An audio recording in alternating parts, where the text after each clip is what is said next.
হাসানাতের বক্তব্য হাস্যকর ও অপরিপক্ক গল্পের সম্ভার, নেত্র নিউজকে বললেন সেনাপ্রধান ওয়াকারুজ্জামান।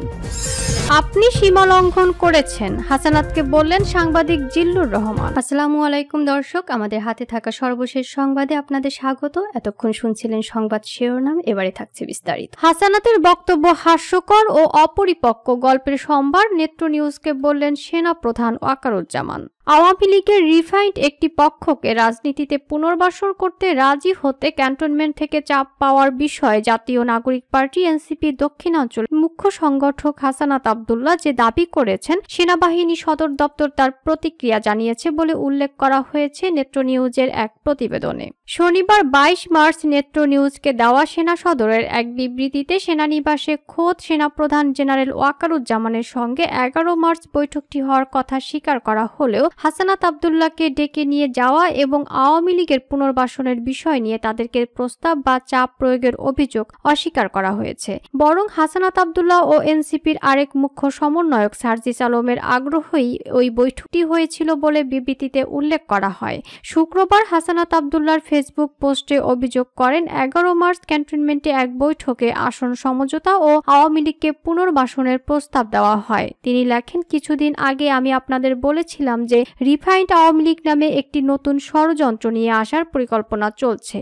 এই পরিকল্পনা পুরোপুরি ভারতের। তিনি বলেন, ক্যান্টনমেন্ট থেকে 11 মার্চ দুপুর 2:30 এক বৈঠকে তাদের এই রিফাইন্ড আওয়ামী লীগকে মেনে নিয়ে সমঝোতা ও সংসদের আসন ভাগাভাগির প্রস্তাব দেওয়া হয়। হাসানাত আব্দুল্লাহর এই পোস্টের পর দেশের রাজনৈতিক অঙ্গনে তুমুল আলোচনার সৃষ্টি হয়। এরই পরিপ্রেক্ষিতে যোগাযোগ করলে সেনা সদর একজন মুখপাত্রের মাধ্যমে বক্তব্য দেয় উল্লেখ করা হয় নেত্র নিউজ প্রতিবেদনে। নেত্র নিউজের প্রতিবেদনে বলা হয়, তাদেরকে পাঠানো বিবৃতিতে সেনা সদর নিশ্চিত করে যে ওই বৈঠকটি সেনাপ্রধানের সঙ্গেই হয়েছিল, তবে ছাত্র নেতাদের বৈঠকটি আগ্রহী হয়েছিল বলে তাতে উল্লেখ করা হয়। প্রতিবেদনে আরো বলা হয়েছে, হাসানাত আব্দুল্লাহর পোস্টকে সম্পূর্ণ রাজনৈতিক স্ট্যান্ডবাজি বই, অন্য কিছু নয় বলেও মন্তব্য করা হয়েছে সেনা সদরের বিবৃতিতে।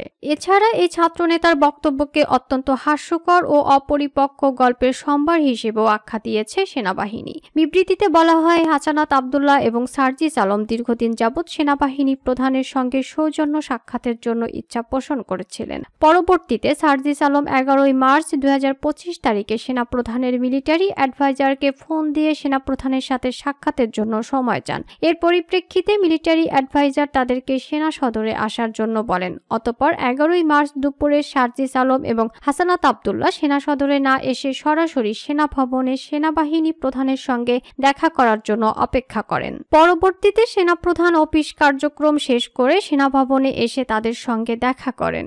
সেনাপ্রধানের সঙ্গে ছাত্রনেতাদের বৈঠকে কি বিষয়ে আলোচনা হয়েছিল তা নেত্র নিউজ স্বতন্ত্রভাবে নিশ্চিত করতে পারেনি। তবে সেনাবাহিনীর একটি বিশেষ ইউনিটের একজন জ্যেষ্ঠ কর্মকর্তা পৃথকভাবে নেত্র নিউজকে বলেছেন, ছাত্র নেতাদের আগ্রহ ও উদ্যোগেই এই বৈঠকটি হয়েছিল।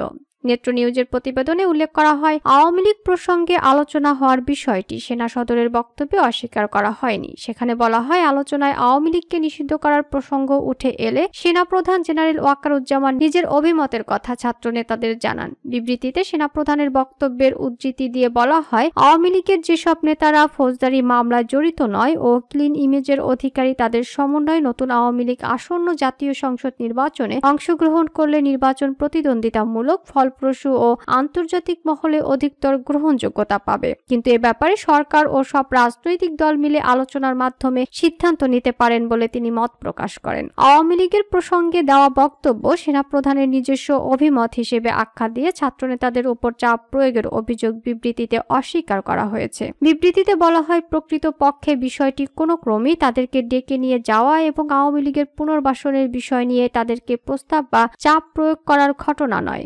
বাংলাদেশ সেনাবাহিনীর প্রতিষ্ঠিত সুশৃঙ্খল বাহিনীর প্রধান সদ্য প্রতিষ্ঠিত রাজনৈতিক দলের যুগ্ম সংগঠকদেরকে ডেকে নিয়ে আওয়ামী লীগের পুনর্বাসনের বিষয়ে নির্দেশনা দিচ্ছেন বা চাপ প্রয়োগ করছেন, তা অত্যন্ত হাস্যকর ও অপরিপক্ক গল্পের সম্ভার বলে প্রতীয়মান হয়।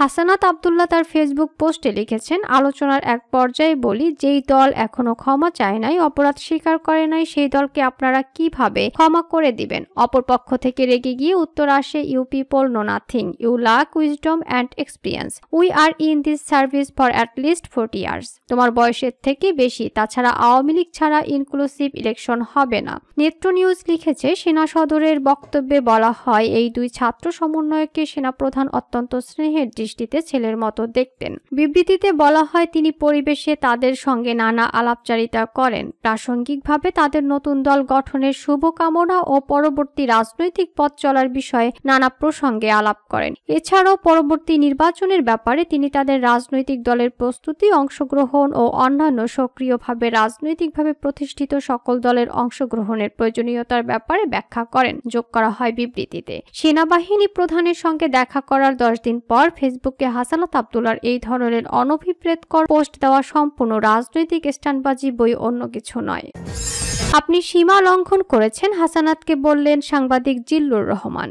জাতীয় নাগরিক পার্টির এনসিপি মুখ্য সংগঠক দক্ষিণাঞ্চল হাসানাত আব্দুল্লাহর সেনানিবাসে বৈঠক নিয়ে স্ট্যাটাস প্রসঙ্গে সিনিয়র সাংবাদিক জিল্লুর রহমান বলেছেন, এত অতিকথন ভালো নয়, আপনি এটা অতিরিক্ত করে ফেলেছেন, সীমা লঙ্ঘন করে ফেলেছেন এবং দেশটাকে একটা বিপর্যয়ের মধ্যে নিয়ে যাচ্ছেন। সম্প্রতি ভাইরাল হওয়া একটি ভিডিও বার্তায় সাংবাদিক জিল্লুর রহমান এমন মন্তব্য করেন।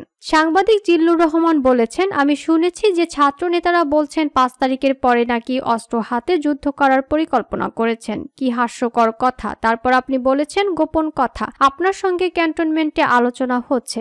আমার কথা হলো সেই সময় সরকার গঠন প্রক্রিয়ার মধ্যে আসিফ যেটা বলছেন, হাসানাত যেগুলো বলছেন যে সব আলোচনা হচ্ছে, এসব আলোচনা তাহলে আপনাদের সঙ্গে কেউ কথা বলবেন না কেন কোনোদিন? তিনি বলেন, হ্যাঁ, একটা আলোচনায় অনেক রকমের আলোচনা হয়। আপনি কি সব আলোচনা পাবলিক করেন? আমরা কি সব সময় করি? এই যে শো, এর আগে আমার সঙ্গে পলিটিশিয়ানরা যেসব কথা বলেন বা শো এর পরে বলেন, আমি কি সেগুলো অন্য জায়গায় বলে বেড়াই? আর সেগুলো যদি আমি বলতাম তাহলে এত বছর এই শো রান করতে পারতাম? আমি পারতাম না।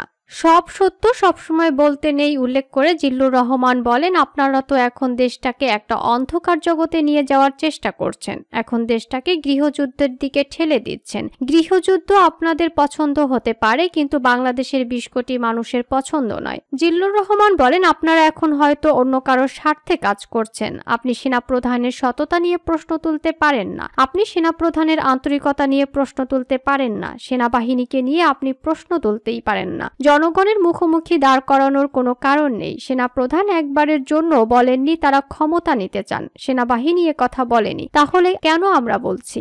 জিল্লুর রহমান আরো বলেন, যেখানে বিএনপির মতো দল বলছে যে তারা কোনো রাজনৈতিক দল নিষিদ্ধ চায় না, আপনি যদি জনগণের ক্ষমতা চান, আপনি যদি ভোটের অধিকার চান, জনগণ সিদ্ধান্ত নিতে দেন না। বিএনপি, জামায়াত, আওয়ামী লীগ কে থাকবে কে থাকবে না। দুর্ভাগ্যজনক উল্লেখ করে জিল্লুর রহমান বলেন, আজকে ডক্টর মোহাম্মদ ইউনূসকেও আপনারা বিতর্কের মুখে ঠেলে দিচ্ছেন। প্রফেসর ডক্টর ইউনূসের সঙ্গে সেনাপ্রধানের দ্বন্দ্ব তৈরি করবার চেষ্টা করছেন। কেন করছেন?